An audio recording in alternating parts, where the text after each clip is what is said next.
You would still have my heart until the end of time. You're all I need, my love, my Valentine. ฮัลโหลสบายดีเด้อทุกคนกลับมาพบกับปันนี้อีกทีนึงเลยเนาะมื้อนี้ปันนี้มีtutorial ในการแต่งหน้าลุคนี้เลยเนาะเป็นลุคที่ตอนรับวันวาเลนไทน์วันซั่นๆเนาะแต่งแบบใดจะให้ผู้บ่าวเนาะประทับใจหรือว่าแต่งแบบใดจะออกไปบ้านแล้วได้แฟนอย่างแบบนี้เนาะก็เป็นลุคที่แบบว่ากลางๆเนาะบ่ได้แต่งจนแบบหวานจนเกินไปหรือว่าเข้มจนเกินไปเนาะพายุฮู้แล้วว่าแต่งแบบใดก็ไปเบิ่งใน how to ได้เลยช่วงนี้เนาะปันนี้เป็นสิวขึ้นมาหลายเนาะหลังจากที่ล้างหน้าแล้วเนาะปันนี้ก็จะเลือกโทนเนอร์เนาะสำหรับสูตร acne care เนาะใช้สูตรที่ว่าสำหรับคนเป็นสิวเสร็จไปก่อนเนาะเบาๆการใช้โทนเนอร์เนาะเป็นอย่างที่ว่าดีแล้วก็ควรเฮ็ดเนาะสำหรับสาวๆที่แบบว่าล้างหน้าแล้วเนาะทุกๆน้ำยาล้างหน้าจะมีสารที่เฮ็ดให้หูคุมขนเปิดเนาะเพราะฉะนั้นเฮาหลังจากล้างหน้าแล้วเฮาก็จะมาใช้โทนเนอร์เพื่อเฮ็ดให้หูคุมขนปิดนั่นเองเนาะแล้วก็ปรับสภาพผิวหน้าให้มันอยู่ในระดับสมดุลอันนี้ก็เป็นสูตรสำหรับสิวเนาะหลังจากเขาเสร็จด้วยโทนเนอร์แล้วเนาะปันจะสีดด้วยสเปรย์น้ำแร่ตัวนี้ก่อนเพื่อให้ใบหน้ามีความชุ่มชื้นละสเปรย์น้ำแร่ได้ซึมเข้าหน้าดีแล้วเนาะก็จะมาลงต่อด้วยตัวนี้เลยเซรั่มตามปกติของปันนี้เลยจะใช้ Bird Nest Serum เนาะเป็นเซรั่มหางนกตัวเก่าเลยตัวนี้ยังหมักแล้วก็เป็นอย่างที่ว่าใช้เป็นประจำทุกเช้าแรงอีหลีเนาะและหลังจากนั้นเนาะปันนี้ก็จะใช้บำรุงเข้าไปอีกตัวหนึ่งคือ SK2 เนาะ Facial Lip Emulsion ตัวนี้เนาะเป็นเนื้อนมเนาะก็ทาลงไปเรียบร้อยเนาะปันจะลงต่อด้วย BBCC สมุตโตตัวเก่าเนาะ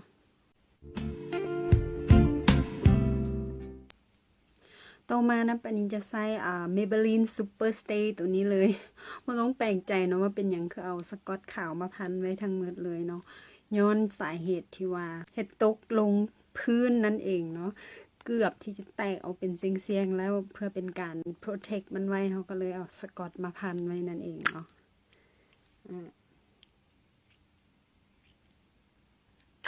ลงไปปั้มครึ่งเนาะแล้วก็จะทำการวอร์มใส่กับล้างมือก่อนในเนื้อของห้องพื้นนี่มันแบบว่ามีอุณหภูมิที่พอดีแล้วก็ซึมเข้าไปในใบหน้าเขาได้ง่ายเนาะเมเบลินตัวนี้จะเป็นรุ่นใหม่เนาะซึ่งจะมีความปกปิดและก็หนากว่ารุ่นฟิตมี่ตัวเก่าแล้วก็จะสะดวกกว่าบอลมีหัวปั้มมาให้นั่นเองเนาะอันนี้จะใช้ Beauty Blender ในการเบรนจะสังเกตเห็นว่ายังอยู่ที่หลังมือเนาะท่านได้ใส่ลงไปมืดเพราะว่าเขาจะลงให้มันบางที่สุดเนาะ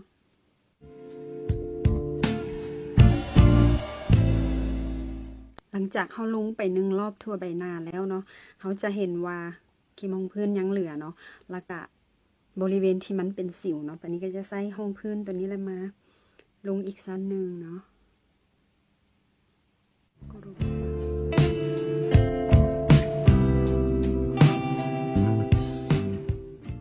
เพราะว่าเนื้อมันค่อนข้างจะ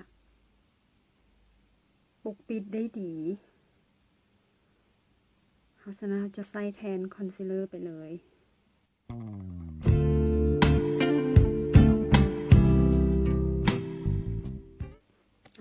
หลังจากที่ว่าเราลงห้องพื้นให้เนียนให้ละเอียดแล้วเนาะเราก็จะมาทำการเนาะลงติ้นใส่แก้มเนาะโดยการเนาะมื้อนี้ปันจะแต่งง่ายๆเลยใส่ลิปสติกเนาะของ Amplify Thank You ตัวนี้เลยเนาะเบอร์03ที่ได้มาเป็นเบอร์นูดเข้มเนาะรู้สึกว่าสีมันงามเอามาเป็นปัดแก้มก็งามเนาะ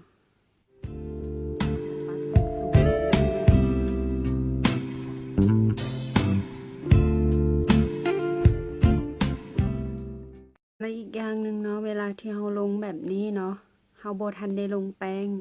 จะเฮ็ดให้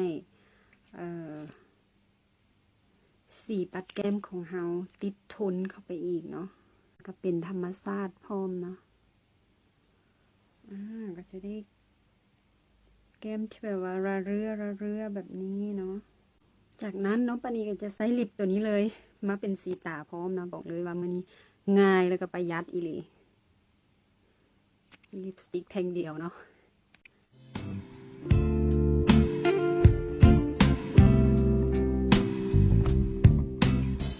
ใส่ทั้งห่างตาพร้อมเนาะ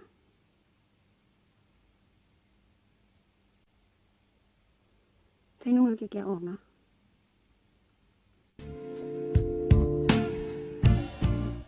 ก็จะใส่ตัวนี้เลย Wet n Wild เนาะเป็นสีปัดแก้มเนาะ Color Icon สีเบอร์ E3252 Paleless Pink ตัวนี้เนาะเป็นสีที่ใกล้เคียงกับสีลิปสติกตัวนี้เนาะมาปัดทับเพื่อว่าเซตให้สีมันบนเหนียวนั่นเองเนาะตอนนี้ก็จะทาทับลงไปเนาะนี่งามมันมีประกายชิมเมอร์น้อยๆนำเนาะ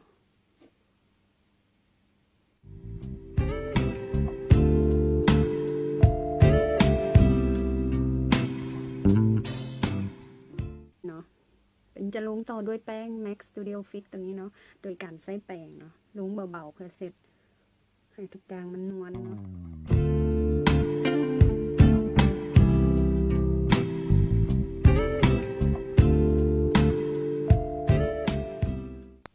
คอนทัวร์หน้าด้วย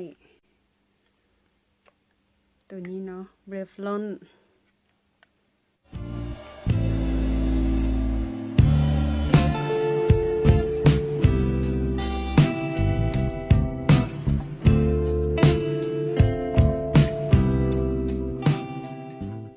จากนั้นเราก็จะมาคอนทัวร์ดังโตเลย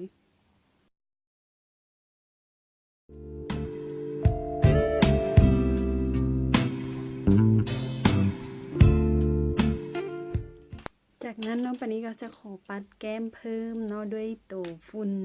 ของ Wet n Wild ตัวนี้เลย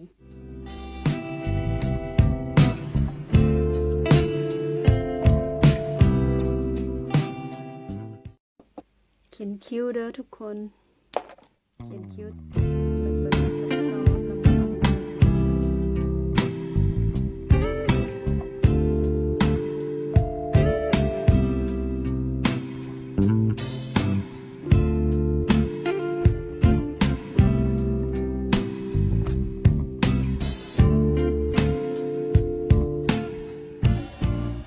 บรอนเซอร์เนาะจากแลฟลอนตัวนี้เรามาสั่งเบ้าตาอีกหน่อยนึงเนาะ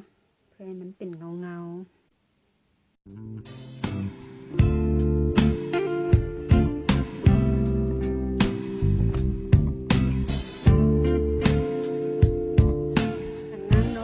ทำการเนาะเบิกเนตโดยการใช้ดินสอสีขาวเนาะเขียนใส่เส้นขอบตาทั้งลุ่ม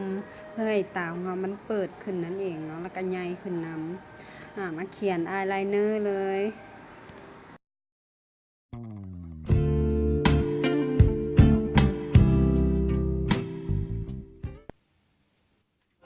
จากนั้นเนาะก็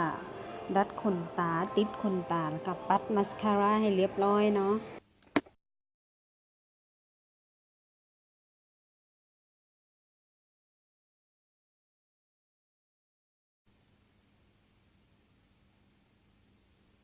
หลังจากนั้นเนาะก็จะขาดบ่ได้เลยก็คือไฮไลท์เนาะ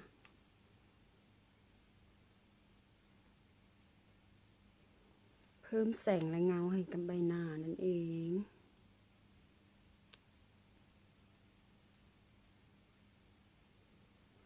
ก็จะไฮไลท์หน้าแก้มหน่อยนึงเนาะ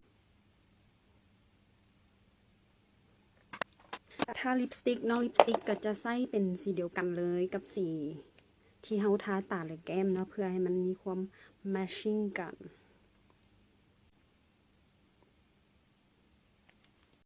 จะมาเพิ่มไฮไลท์หัวตาเนาะ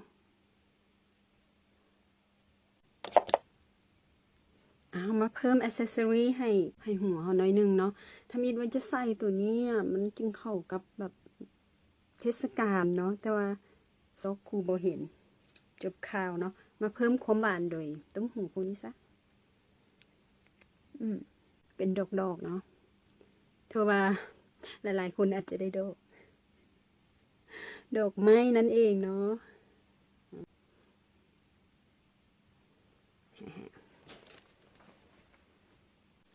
ก็แต่งหน้าครบจบในลุคนี้เลยเนาะสีจะเป็นน้ำแรกก่อนเพื่อล็อกเครื่องสำอางให้ติดทนเนาะ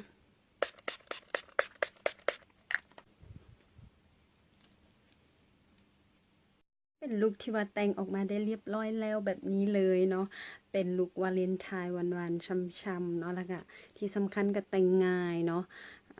สำหรับมื้อใหม่ที่แบบว่ายังบ่มีเครื่องสำอางหลายหรือว่าอหยังก็ลองแต่งได้เนาะหลักๆก็ใส่ลิปสติกในการทาตาแก้มแล้วก็ปากเนาะสำหรับมื้อนี้ก็ต้องขอตัวไปนับดอกไม้วันวาเลนไทน์ก่อนเด้อขอให้ทุกคนมีความสุขหลายๆในวันวาเลนไทน์ผู้ใดบ่มีคู่ก็ขอให้เจอเนื้อคู่ไวๆเด้อสบายดีบ๊ายบาย My love, my Valentine.